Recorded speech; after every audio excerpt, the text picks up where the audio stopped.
départ, ce qui m'a permis de survivre, en fait, la première addiction, ça a été l'addiction au sport.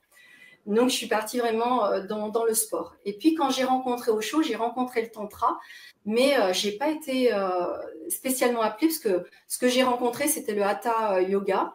Donc, c'est un yoga qui est génial et à la fois qui ne correspondait pas à mon feu parce que c'est pareil, il y a énormément de yoga, ils nous emmènent tous au même endroit parce que c'est une voie de l'éveil, mais on va être plus ou moins sensible en fonction de nos humeurs intérieures à l'un ou à l'autre.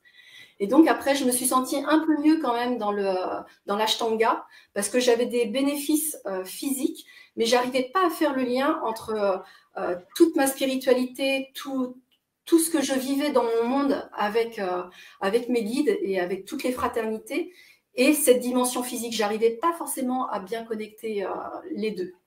Et puis j'ai eu un autre événement de vie en fait.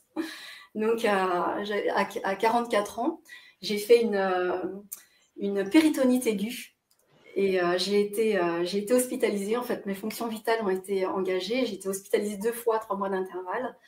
Après, on va dire, des intentions personnelles, intérieures très fortes que j'ai posées auprès de mes guides.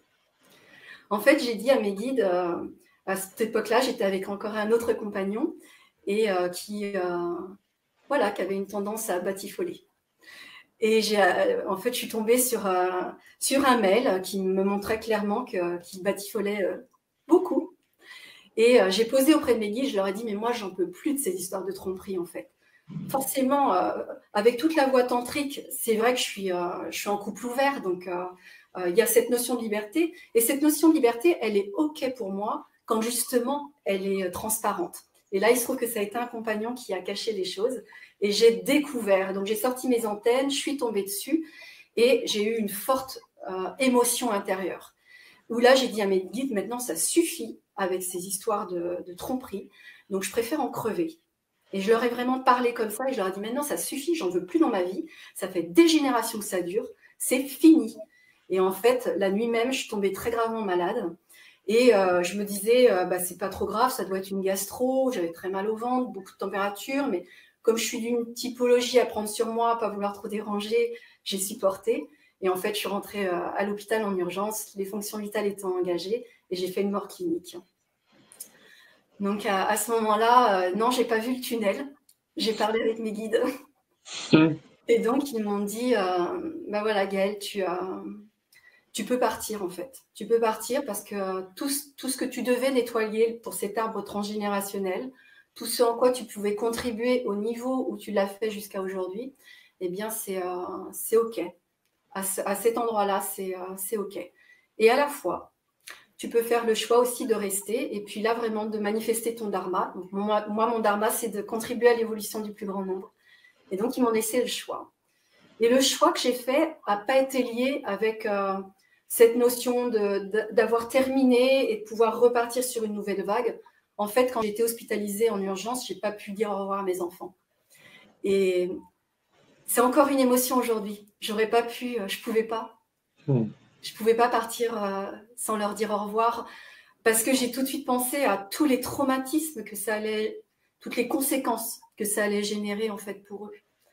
Et aujourd'hui encore, tu vois, là j'ai de l'émotion quand j'en parle. Et donc après cette mort clinique, je suis restée et dans le mois qui a suivi, en fait, tout s'est écroulé dans ma vie. Mon compagnon, cette fois-ci, il est parti encore avec une autre nouvelle qui était plus jeune que moi, en plus, qui avait une bonne dizaine d'années de moins que moi. Et donc, je lui ai dit, va mon amour, si tu penses qu'il te faut ça pour être heureux, pars, je t'aime. Et puis, à ce moment-là, j'avais pris des décisions en tant que couple, en fait, professionnel. Et donc, ces décisions avaient des conséquences, en fait. Et je me suis retrouvée toute seule financièrement devoir assumer ce qu'on avait mis en place ensemble en tant que couple. Et puis encore avec mes 2 garçons qui étaient encore à ma charge. Et donc, je me suis dit, si c'est ça le meilleur avenir, c'est un peu dur. Et à la fois, je me suis sentie avec... en fait, au moment de la mort clinique, je suis née. Je suis née parce qu'il y avait plus, il y avait des choses avant qui m'empêchaient d'être totalement moi. Comme si j'étais tout le temps chevauchée par mes arrière-grand-mères, mes grands-mères. Et si l'une avait peur, elle m'envoyait une onde de peur et ça me faisait un peu chavirer comme ça et avoir peur.